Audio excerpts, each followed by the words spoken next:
I'm going to talk about praising the borders, in praise of borders.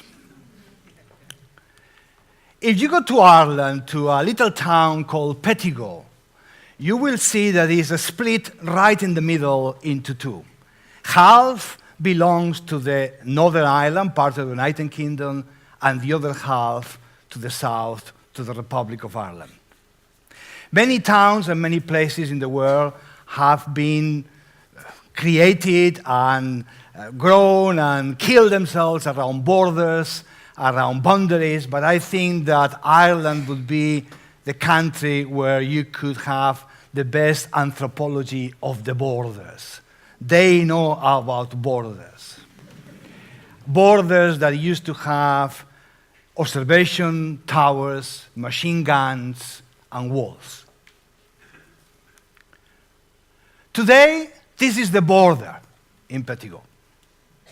A line on the ground, 2 shades of gray, not 50, and perhaps a reminder of hope that one day in places where there are still walls and machine guns and observation towers, the border may become something like that. When I grew up in Spain, in my generation, many moons ago, it wasn't normal to go abroad, to cross the border, to travel. It's not like today with little children go all over the place. The first time I crossed the border, I was in medical school. I was 18. I went with friends and we crossed the border to Andorra, that little tiny country in front of us. It was exhilarating. Actually, you cross the border and there was a sign there saying, "Welcome to Andorra."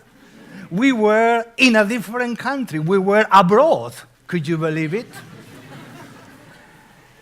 Then we thought that was so good that if you've been to Andorra, you know that it's a main street, and if you carry on, you get to the next one, which is called France. And that was incredibly beautiful to do. That was many years ago. Last year, things have changed quite a little bit for me since then. Last year, I took 45 planes around the world. And I tell you, it's completely anticlimax compared with crossing the border with Andorra when I was 18.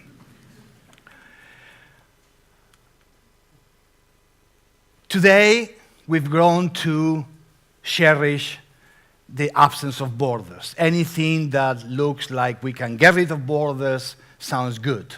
That's why anything that is something, whatever, without borders is something that we welcome, something that we think is good, and for very good reasons, that's how we think. But I think by doing that, we may just ignore the other side, which is the importance of some borders. Quite frankly, anything that is without borders. I was thinking the other day, well, maybe a TED without borders of time will be great. Imagine a TED that never ends. And a TED where you don't have to stop after 18 minutes, which is a terrible problem for me because I talk and talk and talk.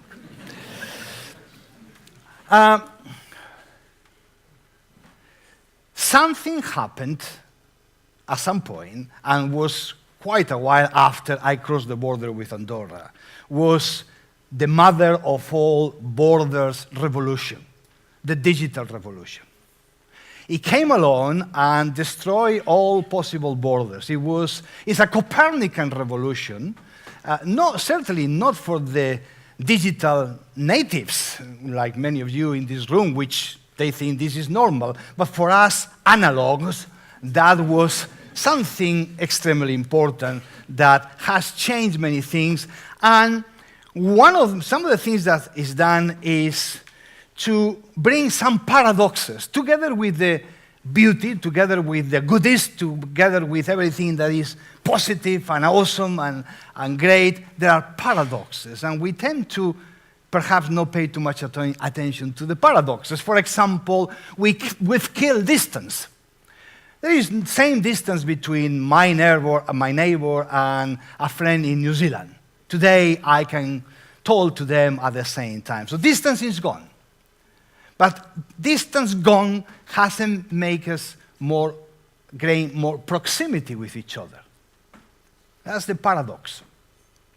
The connectivity is not collaboration. We have become hyper-connected, but not necessarily hyper-collaborative. And some people think that is the same. Technology has brought us the ability to have more time and space, because anything can be done anytime, but yet we are suffering from the greatest time famine. And instant, for example, is something that comes with the digital side. Everything could be instant, like instant coffee, instant knowledge, instant talking to anybody, anywhere. But the deferred aspect, like deferred gratification, which is something that you have to wait for, which children is so important to them because it's part of their growing and part of their getting, their getting growing in their own personality, is suffering for that, because everything around could be done at a click. So there are paradoxes that come with that. And obviously, for the new generations, for the young people, and many of you are, these aspects of proximity and distance is just day to day. There is not a problem. Many adolescents in particular, I shared that the other day with somebody else, and I said, they live in a full disclosure time. They disclose everything, everywhere to anybody, and they have no problem with that. Somebody said, yeah, they are not afraid of Big Brother at all. The only one they are afraid of is Big Mother, when she says she wants to join you as a friend in Facebook. That is the border. That is the real border. So the paradoxes are there, and we haven't completely mastered how to deal with the paradoxes. And again, I repeat, for digital natives, you talk about that, and they may say, well, yes, so what about that? Well, there's an incredible loss of so what's around that we pay not a lot of attention, because the beautiful side of what the digital world brings us is so overwhelming that it's very difficult sometimes even to pay attention to that. Famous philosopher, Spanish philosopher Ortega y Gasset, is sometimes well known only by one of the lines of his books. And he said in the 30s, I am my circumstances. That was the 30s, and it was a big thing there. Today, Ortega would say something like, I am my clicks. I am my Facebook friends, my likes, my tribes, people who follow me. Maybe I am my avatars, because you can have multiple personalities today. Do you know that? When I was in medical school, and many years ago when I was a practicing psychiatrist, which I'm not anymore, multiple personality disorder actually was something unhealthy. It wasn't the books. We used to treat these things. Today, anybody can have as many personalities as they want, and adolescents do it very well. And that has an impact beyond the joke into how you grow, who you are, your identity. And I challenge you to find anything like that in any standard psychology book. It's just not there. Multiple personality disorders today is healthy. Very interesting. So I am my avatars. Ortega pushed the borders of the self, but the self is pushing its borders more and more today. Apparently, sometimes some sort of terra incognita, because we don't know anymore where these borders of the self could be. Many years ago, in my analog times, a declaration of independence was something that was a proof of your identity, your purpose, was a declaration of borders, and that was a very good thing to do. Today, independence is death. There is not independence of anything. We are interdependent between us. Whether you work in an organization, between people in organization, between societies, between groups, between whatever it is, we are in an interdependence mode. Actually, I do that with my clients. I ask them, and they say at the beginning, the thing is a joke, write down your declaration of interdependence. And they say, well, you mean the declaration of dependence? No, declaration of interdependence. So write down so you can see yourself how there is nothing you can do on your own today. And that applies to business, applies everything else. And that interdependence has made us perhaps look at who or what we are depending on. For example, in many cases, you could say that we are more dependent on the tribes that we told to. The world is becoming more tribal. It's our horizontal tribes, our Facebooks, our networks. So we depend more and more of an audience that may be virtual, may be digital, but it's an audience there which we depend. I mean, you and I can say, no, we are not, absolutely not. Of course, I'm not depending on anything or anybody. I'm very autonomous. But in reality, there are many, I see that in young children, that they are depending on the reaction they see, depending on many things that happen in the digital world.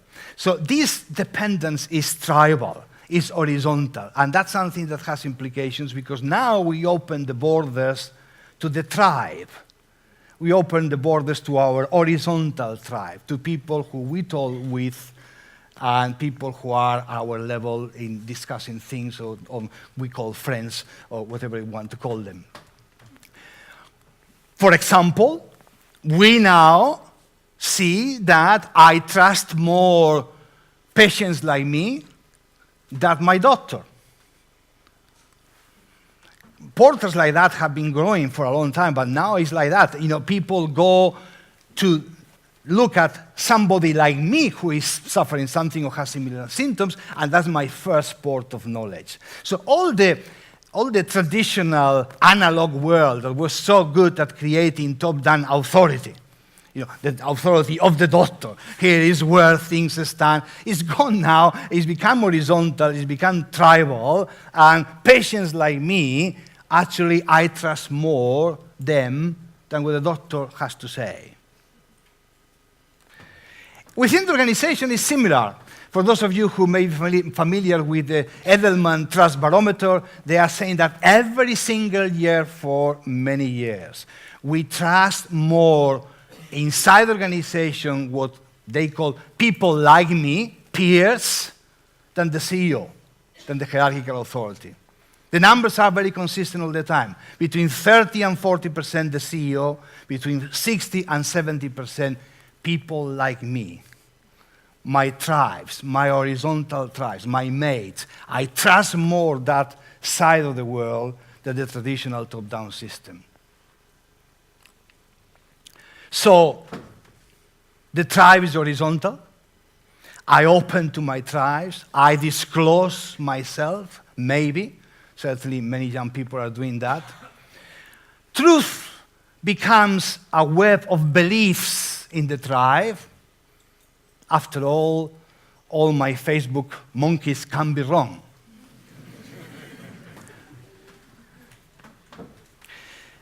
There is something that worries me, which is what I think could be the greatest illness of the 21st century, which is the self without borders. When we open ourselves to everybody, everywhere, because it's good, and there is a risk that the borders of ourselves become more and more difficult. And I see many people, and I know people, some of them friends, who are very open on that, saying, I'm very open, I have no secrets. You know, anybody can, you know, everybody know, there's nothing really that I can hide. They worry me a lot.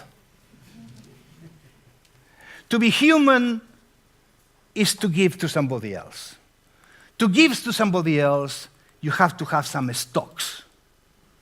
When your stocks are completely depleted, because everything is gone to the market, everything is gone to the Grand Bazaar, there is nothing left to give.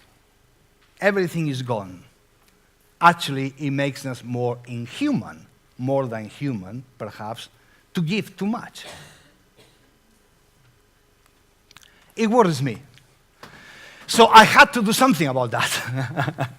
And I thought, well, I have to find a solution for that. So I create a solution, which is called the border diet. Many people are making lots of money with diets, so I thought, what the hell, I'm going to invent one. Maybe a future for my retirement here. And it's the border diet, or the diet for the self and the soul with no borders illness. I'm still working on the branding of this.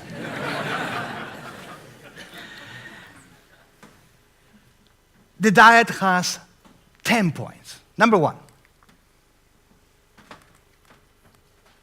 have secrets. List your secrets. Make a list. Make sure that they are there. Take care of them. Go every month. Make sure that you still have them.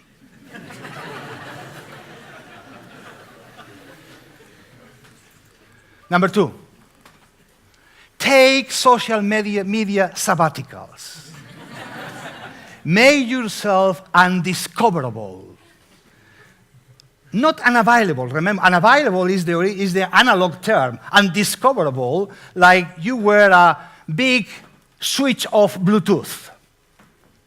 Undiscoverable. Number 3, forget Pilates classes. Take Pascal classes. Pascal, the philosopher, said most of the problems of humankind comes from inability of man to sit alone in a room. Inability to sit with yourself in a room. Pascal classes. Number 4, have an inventory of your assets, like time, ideas, care. Make sure that the stocks are there. Keep the stocks high.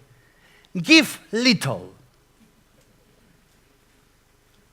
Only when you start knowing what to do, give a little bit more if you want, but don't give everything. Make sure that your stock is always high. Number 5, practice silence. Go around in your car with no radio on. Take your earphones off. It works. I promise you will not die. The sky will not fall. There is life without the earphones and the radio on. But it's a bit of Pascal thing, isn't it? You have to be with yourself, which, okay, you need to learn how to do it. Number 6, practice stillness. Don't do anything for at least 30 minutes a day. I mean, don't go to the gym, don't move, don't do anything. Forget jogging, don't do anything. And you would not notice that I haven't said meditation. Meditation is doing something.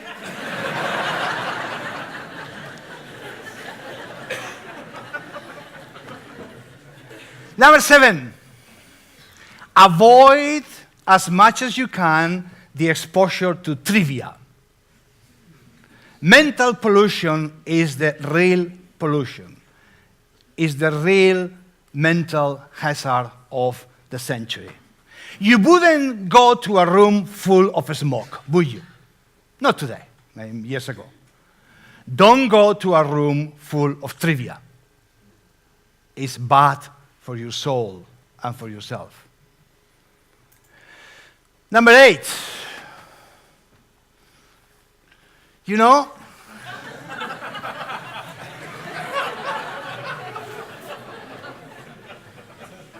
forget openness and transparency and telling the world what the problem is with your cat or your dog or anything like that. The world does not care. contrary to popular belief and contrary to the hundreds of trivia tweets that you can get about it. Your ego may feel a bit better for a while, but number 9, be mindful of your borders. Reconcile with your borders. It's okay to have borders.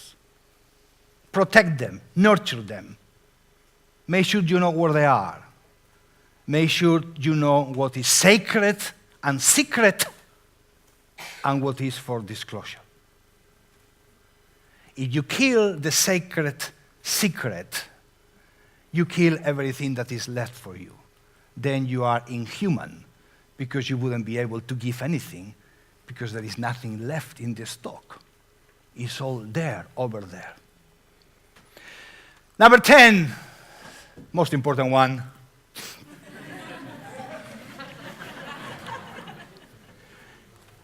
It's going to work. Believe me, it works. I seriously recommend that because I really want you to remember that you are you and your borders. Thank you.